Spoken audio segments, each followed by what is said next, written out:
Salve, salve, rapaziada. Cristiano do Criatório do Brother na voz. Lembrando, quem não é inscrito no canal, se inscreve no canal, deixa o like, ativa o sininho e joga pra cima que é sucesso.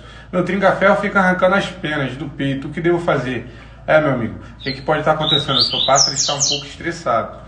Vê o ambiente que seu pássaro está, vê se tem algum pássaro cantando próximo a ele, analisa, observa e vê o que pode estar acontecendo.